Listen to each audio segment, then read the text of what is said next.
Hey guys, Cliff Gray from True Hunts and Flat Tops Wilderness Guides. Today we're going to go over how to get through an inadvertent night spent in the wilderness, okay? So by that I mean one that you're kind of unprepared for and wasn't expected. On remote wilderness hunts, it's really not that common, okay? If you do those hunts for enough years, eventually you're going to run into a situation where you have to spend the night away from camp, all right? And usually, honestly, it's not a big deal, okay? 90% of the time, what you can do is you're out by yourself or with a hunting buddy, start a good fire and keep that fire sustained through the night and just stay awake, okay? Sometimes that's the easiest thing to do. Yeah, it's not fun, you're a little tired, whatever, but you can maintain your heat source and stay warm through the night, all right? In a lot of ways, particularly if you do this with somebody else, and you spend a night out like that, a lot of the times it'll be a story that you have forever, okay? But the other situation that can occur is you can get yourself hurt, or somebody else, or somebody who's hunting with you can get hurt, and that's the reason that you have to spend the night out, okay? If that's the case, you first need to be very careful about where you choose to start your fire, and you have to be prepared to basically do a thermal wrap on that person so they can sleep during the night while staying warm, okay? If it's yourself, you need to do a thermal wrap because there's a very good chance that while you're laying down resting, that fire is going to go out and you're gonna run out of heat through the night, okay? So that's the second part of the video. You know, really that's going to apply to like 5-10% of the times that you inadvertently spend a night out, okay? The majority of the time, what it is one, there's the obvious case where you've just lost your bearings and now it's dark, okay? All right? There's the second common case is that you've harvested an animal late, you've worked on it, all right, and now you're late, tired, and you're out, okay? And you could be, in both these scenarios, you could be pretty far away from camp. It could be that it's safer just to spend the night out, okay? Don't view that as a problem. It might just be safer, particularly if you've got to traverse really rough terrain to get back to camp, or you feel like you don't know quite where you're at and you could get further lost if you just go trouncing around in the dark, okay? And you can get frustrated, tired, scared, stuff like that. Sometimes just to hold out, start a fire, and get through the night, okay? All right, so there's two psychological components I want to talk about when we're talking about one of these accidental overnights, okay? The first one is the psychology of being prepared, all right? And that is, make sure you've got some basic gear with you at all times. And in this case, that usually means on your person because you can get separated from your main backpack, let's say, okay? So in your bino harness or in your jacket or in your pants, you need to have a few pieces of gear that are essential, okay? If you have those, you're going to be in a lot better position psychologically because you're going to have the psychological benefit of being prepared, okay?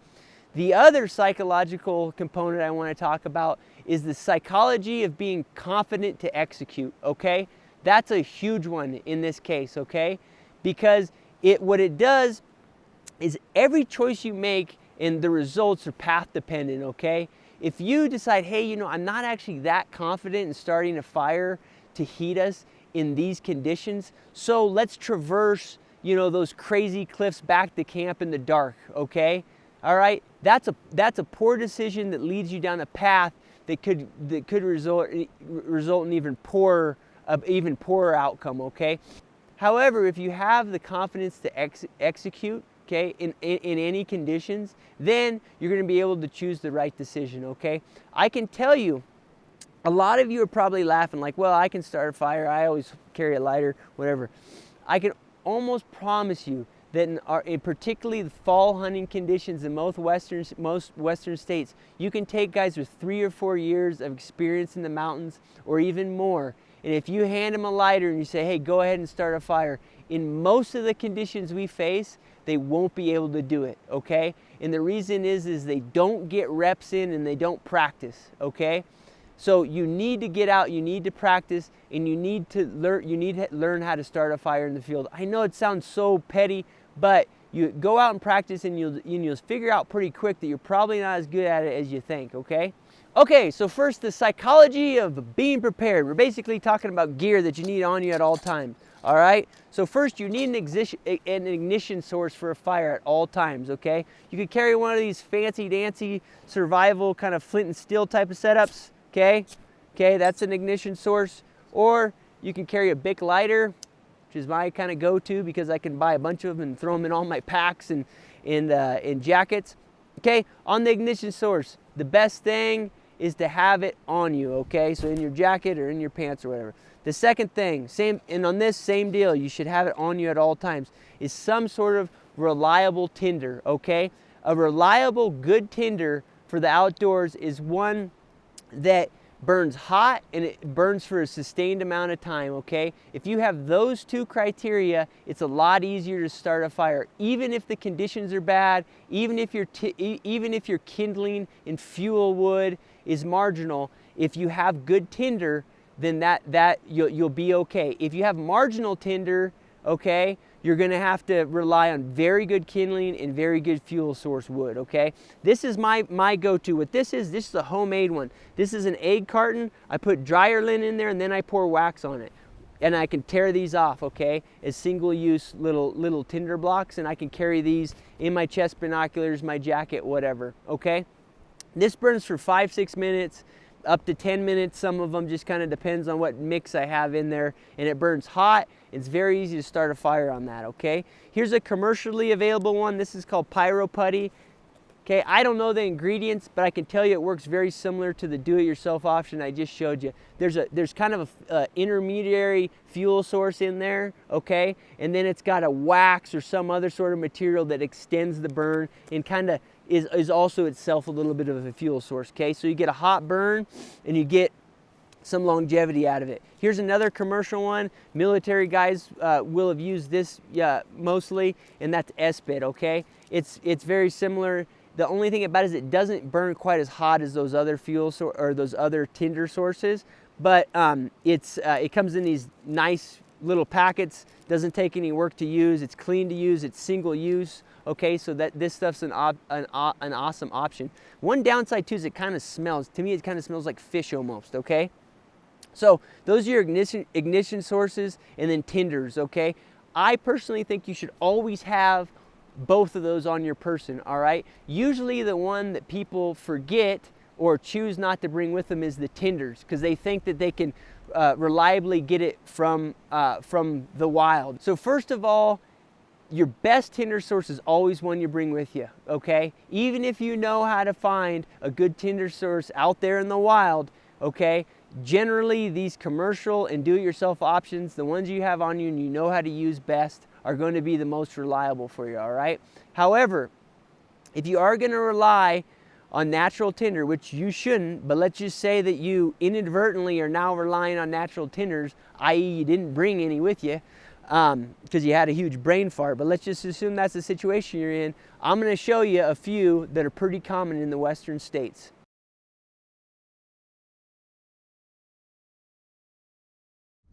All right, guys, so I'm going to show you my first example of natural occurring tinder.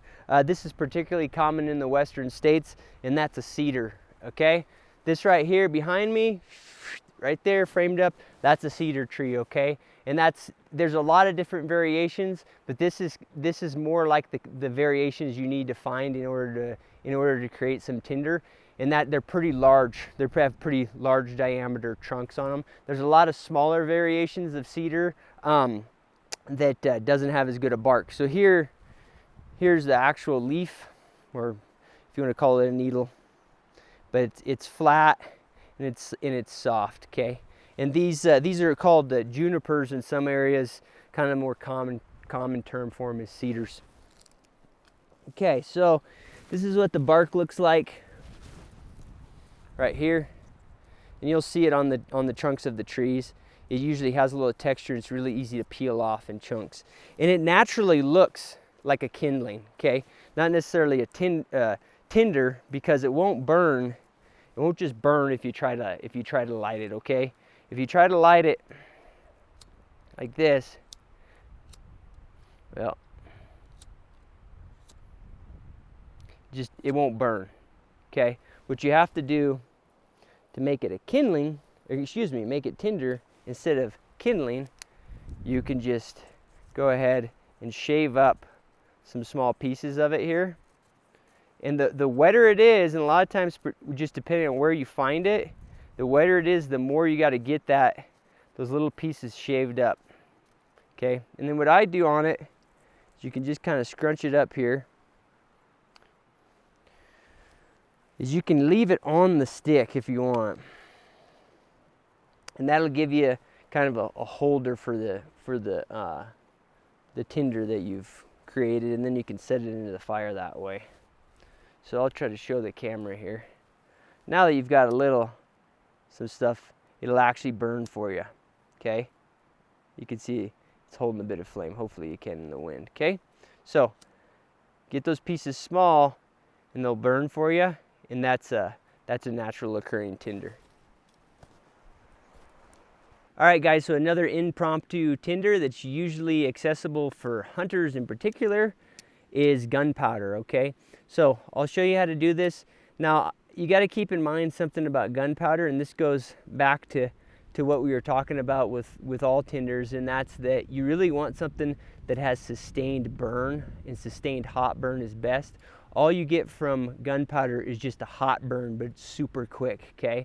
And you need to be careful with these. But basically, the way you're gonna get it out of a bullet is you're gonna grab the bullet, or excuse me, the way you're gonna get it out of a round is you're gonna grab the bullet, and you're just gonna manipulate the bullet back and forth, okay? Just kind of burp, burp, burp, so up and down, okay? And eventually, you'll get that bullet out. You know, and this is, I mean, basically, each round is a little missile, so realize that's what you're dealing with, and you need to be really careful, okay? So I'll show you just with a little bit of this. A little gunpowder goes a long way, okay?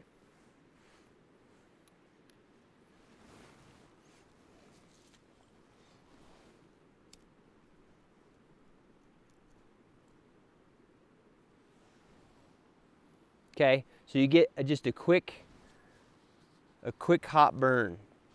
I'll show you that one more time.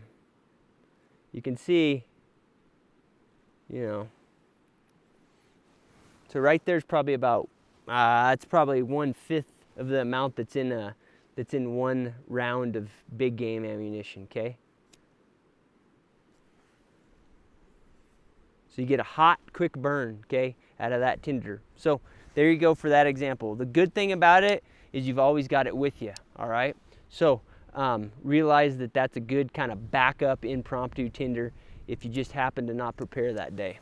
So a lot of times people want to talk about conifer needles as a natural occurring tinder. What I'll say about it is they will burn, and they will burn as a tinder, but you need to find them in the right spot. The main problem with them in the mountains is if anything is going to be wet, generally they are, because dead pine needles are laying on the ground kind of by function, right? So here's a decent spot to find dead needles.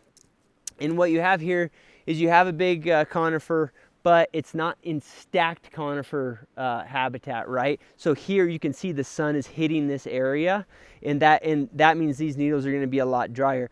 A lot of the areas, particularly in central and western Colorado, your timber is thick, okay? So this is pretty rare, all right? And when you get into ponderosa country, there, because the sun can get through those ponderosas, a lot of times needles are a lot easier to find, and they're usually dry. The other trick is, what you want to find is you want to try to find actual dry needles that aren't mixed with green needles or that year's needles. You hopefully want to find needles over that are over a year old.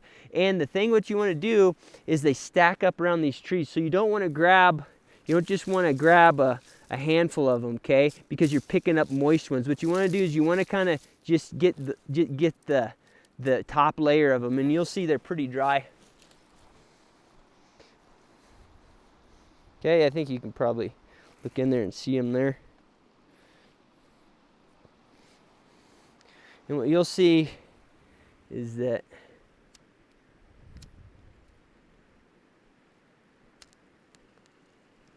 they want to burn. The the driest ones will burn pretty good for you. All right, so another form of natural occurring tinder that you can find is just dry grasses and kind of this brushy stuff that's in meadows. All right, there's a bunch of different variations of it. The key is you have to get the stuff up high. Anything low that's been in green grass that year generally is not going to burn very well. So you want stuff that's been up high, and it's easy to tell. You should be able to get a crunch whenever you pick it. Okay. All right, and it should be just crunchy. Okay. Here's an example.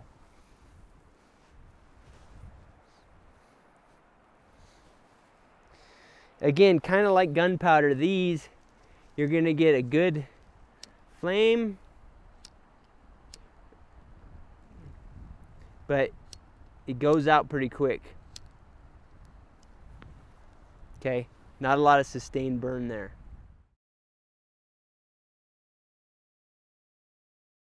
All right, guys, so for actually choosing your kindling, the key thing that I find in the mountains is that you want to get dry dead wood, this stuff here that cracks. Okay, whenever it shouldn't be any bend to it. You want to get that dry wood, and you're kind of looking at stuff that's, let's say, smaller than half a dime in terms of diameter. That's kind of your money spot for true kindling. And the key thing is obviously dead, dry, and then high. Okay, so if those are the key factors I'm picking. Like, this is a perfect example. Okay, still standing, but it cracks easy, and I can tell you that this will burn really well. Okay, you can kind of test it. It should just break in half. All right, so this standing stuff like this is good. A lot of times in evergreens and conifers, even live ones, you'll find a lot of this stuff hanging up in the tree. And I can show you an example of that. That also works as pretty good kindling. And again, it's going to be above the snow line, or it's going to be as high as possible is best. So if you're just limited to evergreens, and this can happen way up in the high country, just right below timberline, and all you can find is basically live evergreens, right? Your best bet is to go up as high as possible and find the dry stuff that's up high. Okay, this is a live tree, but the higher up stuff, sometimes you'll find dead twigs with no growth on them that have died in the tree, and that works pretty good for kindling too. Okay, it's not quite as good as the low brush kind of kindling that I showed you earlier, but it's a possibility, and it's an option for you.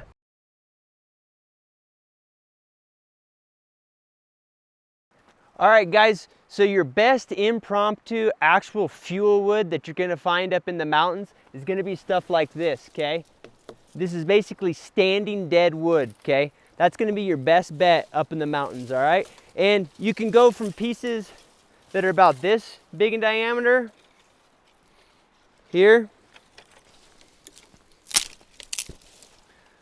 You're looking at basically a quarter of diameter, up to this stuff like this. This stuff here, if you can get it broken into smaller pieces, this is going to be great fuel wood. If you get, 10, 15 pieces of something like this level of diameter that's been standing up like that, particularly if it's been sitting for years above the snow line, that's going to burn really well for you.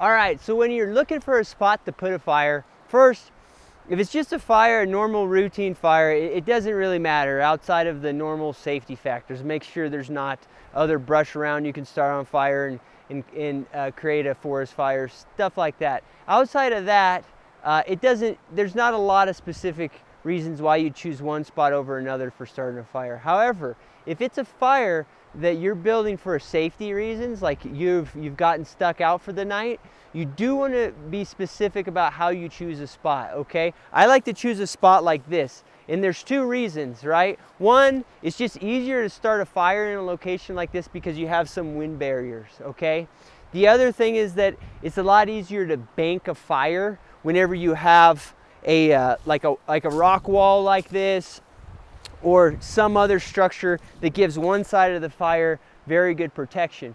And by banking a fire, what that is is that when you build a fire, you can build the fire up, put good fuel wood in there, and then it'll burn for a few hours that night. And then if you go to sleep for the night, if the fire is properly banked, in the morning you can just stoke up the coals, and you can put fuel wood on those coals, and within minutes you'll have a fire going again. The key to banking a fire is to avoid as much convection as possible, okay? And the loss of heat through convection is usually from breeze or just airflow, okay? So if you're gonna bank a fire, generally what you want to do is you want to build it as close to a wall like this as possible. You can start your fire, get fuel wood burning in there, and then as the night progresses, move it a little bit closer to the wall, and you'll have less convection, and then that fire will have nice coals in the morning for you. However, if it's a true safety fire, and for some reason we're spending the night, and I feel like myself or the person I'm with needs to sleep during the night, like there's an injury, they're immobilized, something like that, usually what I'll do is we'll actually put the fire out here a little bit and then have the person sleep near the wall. And the reason is that fire is actually going to create enough heat that it's going to reflect off of this wall and heat that person. And once we get a fire going, I'll kind of show you that concept.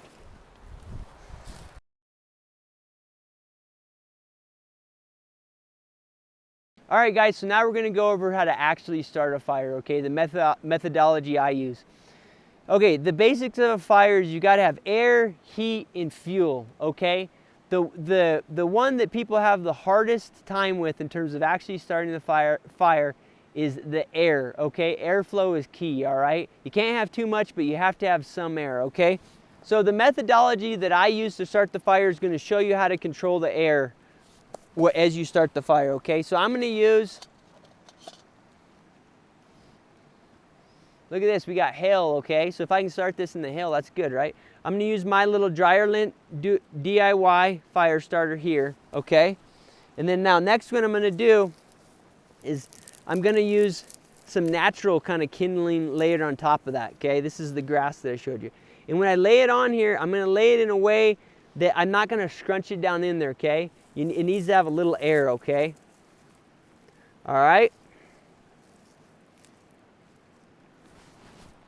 And now, I'm going to use I'm going to start with the smallest kindling I have, okay? This is cedar bark. Okay? I'm going to lay it over. Now, from here on out, everything I want to be on top of this stick, okay? This middle stick I have, okay? Because that's going to be my window to more air for the fire. So even this bark, I'm going to make sure that one of the end is on top of that, all right? Now as I move up to the dry stick, kind of a little bit bigger kindling,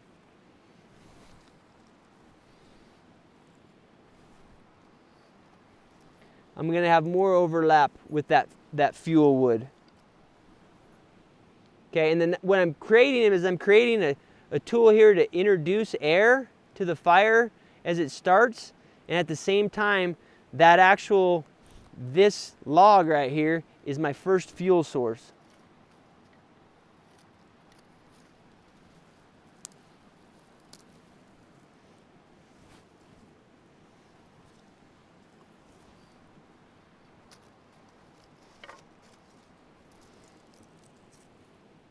This is really a variation of how, a lot of people learn to start a fire, and that's via the teepee methodology.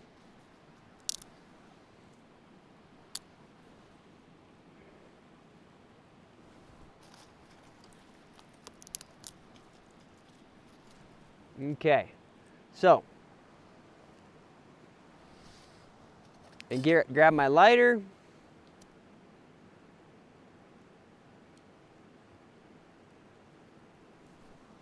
Light my kindling.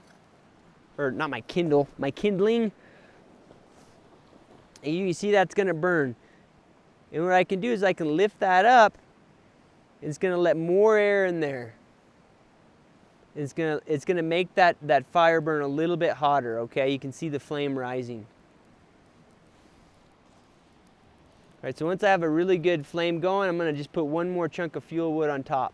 once a main source, main kind of fuel wood has started, and by fuel wood I mean like a quarter in diameter or bigger, what I'll do once that's truly started is I'll just add a little bit more of wood that's kind of that size.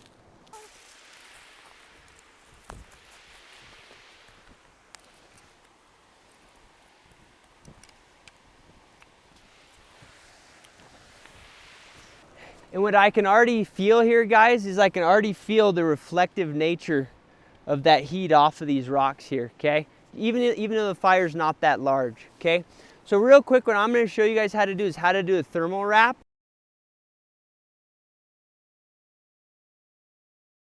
All right, and ideally what you wanna do, kind of as I mentioned when I was talking about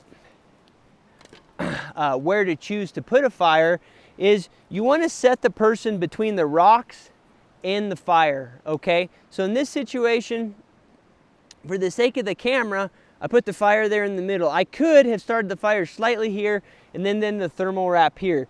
Alternatively, this is actually a bigger wall here, so another good spot is just right in here, okay? There's plenty of reflection right here of the heat of the fire, all right? So what I will do first is you need to deal with the loss of heat through conduction, okay? So we talked about convection in terms of when we're gonna bank a fire, and that is loss of heat. Coals lose heat usually from the movement of air over the top of them. So just to review, if I was gonna bank this fire through the night, as it got closer to when I was gonna go to bed and leave the fire alone, I'm gonna move that fire closer to the rocks here and have a group of hot coals going pretty much against the rocks, so there's not a lot of convection, okay?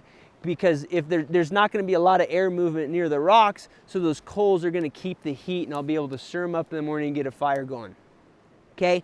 But conduction, in terms of body loss, is right here. I'm laying on this cold ground. My warm body is losing heat through conduction to the ground, okay? So the first thing you're going to do is create some sort of insulating layer to you and the ground, okay?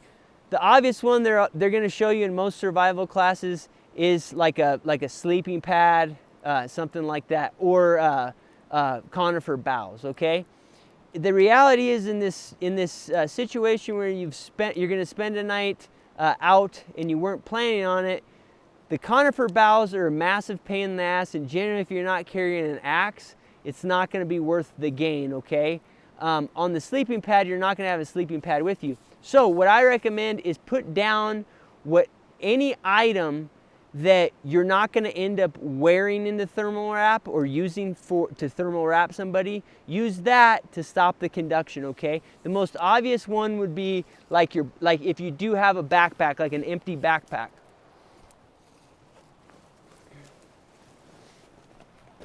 So like this framed backpack, it's very easy for me to put it down, okay, as a form of limiting that conductive loss of heat, okay? Even if the person or yourself is only laying half on it, that's still basically half of your exposure to that loss of heat, okay?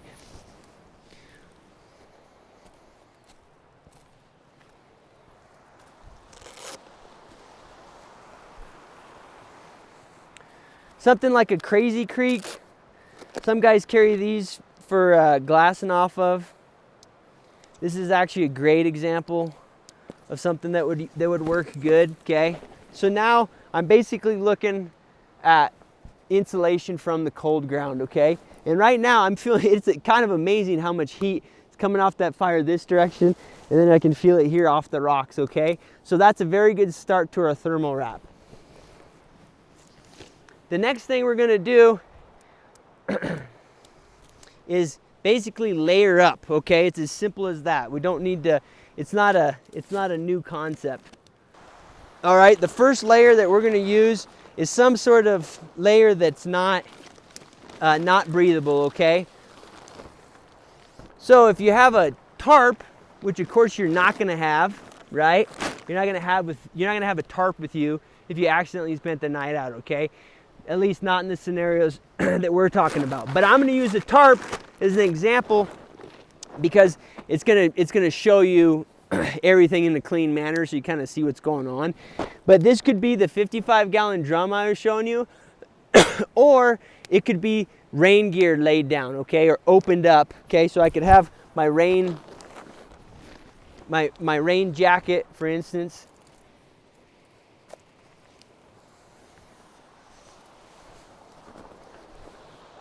Could be opened up here, okay? And I'm gonna lay myself or the person down on this breathable layer, okay? Or non-breathable layer.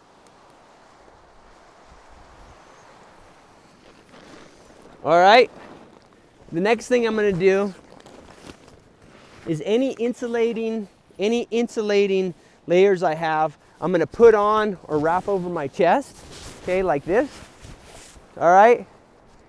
And I'm going to key in on two things, my hands and my head, okay? So on my head, I'm gonna have a hat. If I don't have a hat, basically when I wrap the person or when I wrap myself, I might actually put one of my insulating layers around my neck and my head, okay? You're gonna lose more heat from your hands and your head than most other areas of your body, okay? So anyways, you're gonna have this, and then you're just gonna take your 55-gallon drum, in this case my handy dandy tarp for demonstration purposes, but your 55-gallon drum blanket or space blanket that you have, and you're just gonna wrap that, okay?